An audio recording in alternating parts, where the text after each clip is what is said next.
with 8 to 10 eggs a week, what's your cholesterol level?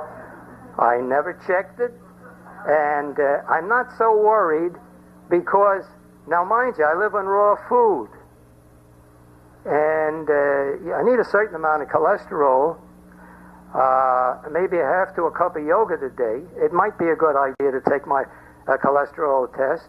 We'll get to that someday. I'm not too worried about that. Okay. I think there's a mistaken impression about eggs and cholesterol. Eggs have lecithin. Cholesterol factor in the yolk. That's right. More anti-cholesterol factor. Hard-boiled eggs, I won't say the same thing about. That can build cholesterol.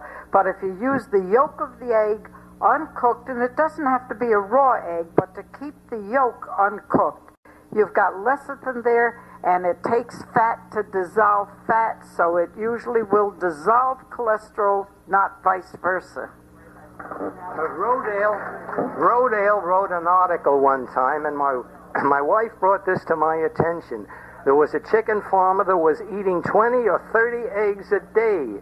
He had a cholesterol test taken. It was normal. I don't know. You know, for years, the doctors were saying to patients, cardiac patients, you know, that you can't have this fat or that fat or the other fat.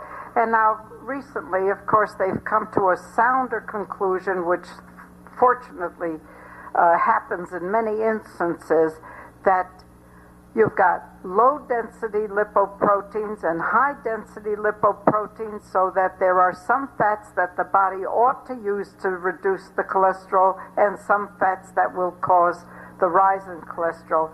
Take something else into account. If you've got a grease stain on your clothing, you know what will take it out faster than anything else? Grease. You rub grease in it and then wash it out, and it will usually take out the grease stain. So you've got to have oil to dissolve the cholesterol. Go ahead. I have 2 questions. It sounded like your first diet wasn't really that unreasonable. You seem to be very conscious of trying to eat a good diet. Was there some kind of a stress factor that may have occurred at some point? Either you did a drug. Glad you brought it up. Before everybody leaves, on my account, let's not go into that, because my wife has always told me, you know, you think everything is... Oh, I said, no, I didn't say everything is food. You did.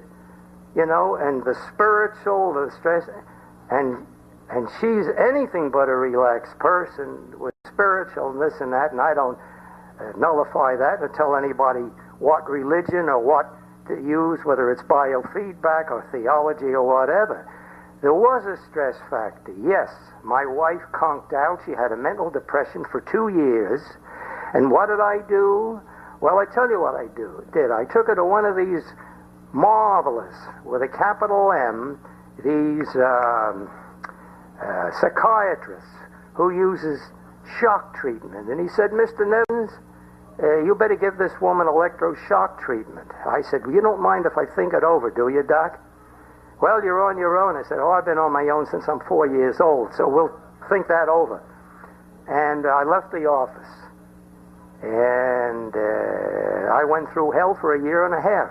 But I did one thing smart in my life.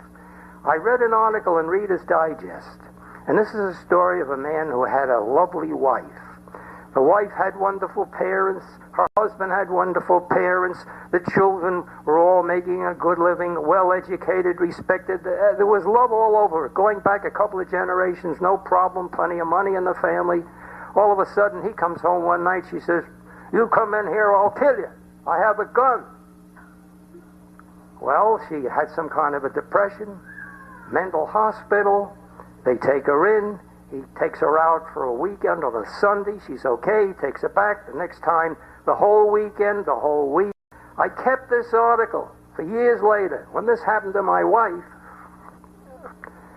I had her through a half a dozen psychiatrists, and I think the tranquilizers, I didn't want to use them. It was Etrafon. It was a Cuban doctor that saved my life. I had her in a state mental institution 4 or 5 weeks. She came back. She was wonderful. Then we stopped the tranquilizers, and the body uses them up in a few weeks. and it started all over again. I was ready to jump. And this Dr. Herrera said to me, don't jump yet. Come back next week. Do what I tell you. I said, okay. And then I slowly started reducing. I had read this article where this fellow was taking his wife out.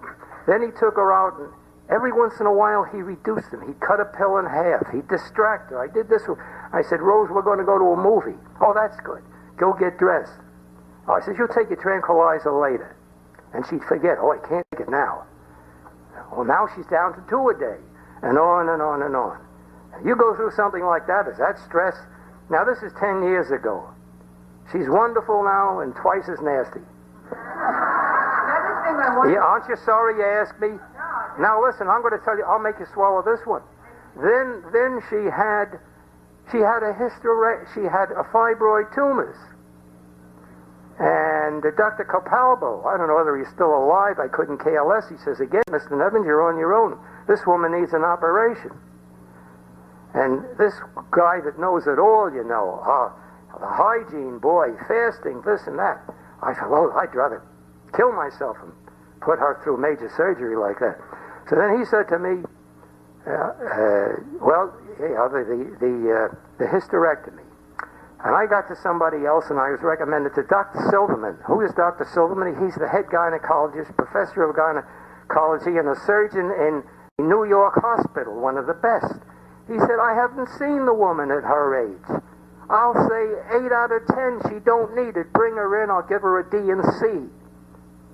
She got a D and C. I took her home the next day, and she liked it so there.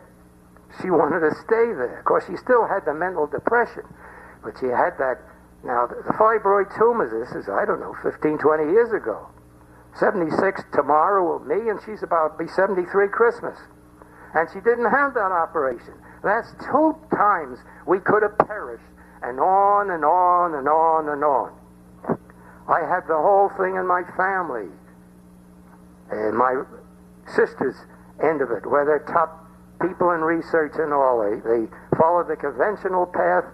And my brother-in-law had cancer, and he bragged to me about these wonderful doctors that come to his house and don't cheat him and don't ask him for any money. And then he'd say to me, well, these are the biggest doctors. They don't even charge me. I said, I have a friend of mine down Manhattan Beach. All I have to do is give him a bite of the apple. He sits under the Coney Island boardwalk and waits for me. Now, my brother-in-law is dead now, about 5 years. One of the biggest biochemists in the country. And again, his brother-in-law, Danny Melnick, around the corner. He laughed at me. There is no such thing as organic foods, he said to me. And he told me all about heart trouble. He perfected this corn oil, you know, that lowers the cholesterol. And we see what a fake that is now. Cold pressed. And he died of heart a couple of years ago. And then he also told me cigarettes are okay. So then when he got a cancer of the throat, I said, you're smoking the wrong brand, Danny.